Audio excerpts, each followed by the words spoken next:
ഭക്ഷ്യധാന്യങ്ങൾ എത്താതെ സംസ്ഥാനത്തെ റേഷൻ കടകൾ കാലിയാകുന്നു. വിതരണക്കൂലി ലഭിക്കാതെ വന്നതോടെയാണ് കരാറുകാർ സമരം ആരംഭിച്ചത്. സമരം ഈ ആഴ്ച അവസാനിച്ചില്ലെങ്കിൽ സ്റ്റോക്ക് കുറവുള്ള റേഷൻ കടകൾ അടച്ചിടേണ്ടി വരും. FCI ഗോഡൌണുകളിൽ നിന്ന് സപ്ലൈകോ ഗോഡൌണുകളിലേക്കും അവിടെ നിന്ന് റേഷൻ കടകളിലേക്കും ഭക്ഷ്യധാന്യം എത്തിക്കുന്ന ലോറികളുടെ കരാറുകാർ കൂട്ടത്തോടെ സമരത്തിലാണ്.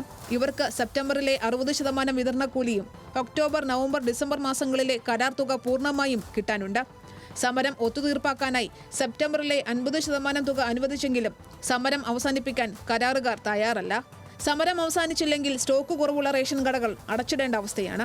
ഒക്ടോബർ മാസത്തെ തുക പൂർണ്ണമായിട്ടും കൊടുക്കുകയാണെങ്കിൽ അവർ തുടങ്ങുന്നതിനെക്കുറിച്ചും അവർ ആലോചിക്കുന്നുണ്ട്. പക്ഷേ ഗവൺമെൻറ് അതിന് വ്യക്തമായ ഉത്തരവ് പുറപ്പെടുവിക്കണം. അതായത് ഇപ്പോൾ അവർ പറയുന്നത് സെപ്റ്റംബർ മാസത്തെ ആ കുടിശ്ശിക ബാലൻസും ഒക്ടോബറിലെയും നവംബറിലെയും ഡിസംബറിലെയും കാശാണ് അവർ 100 കോടി രൂപ കുടിശ്ശിക അവർ ആവശ്യപ്പെടുന്നത്. ഭാഗികമായിട്ടാണെങ്കിലും വിതരണം മുടങ്ങാതെ മുമ്പോട്ട് വന്നിട്ട് നിലവിൽ ഇപ്പോൾ ഇതുവരെ ഉണ്ട്. ഇനി പരിപൂർണമായിട്ടും ഈ മാസം സാധനങ്ങൾ വരാത്തൊരു സ്ഥിതിയാണെന്നുണ്ടെങ്കിൽ നല്ലൊരു ശതമാനം, അതായത് മാസത്തിൻ്റെ അവസാന നാളുകളിൽ റേഷൻ വാങ്ങാൻ വേണ്ടി കടകളിലെത്തുന്ന ഉപഭോക്താക്കൾ റേഷൻ നഷ്ടപ്പെടുന്ന ഒരു അവസ്ഥയിലേക്ക് ചെന്നെത്താൻ സാധ്യതയുണ്ട്. അതേസമയം കഴിഞ്ഞ മാസം FCIയിൽ നിന്നെത്തിച്ച ഭക്ഷ്യധാന്യം സപ്ലൈകോ ഗോഡൌണുകളിൽ നിറഞ്ഞു.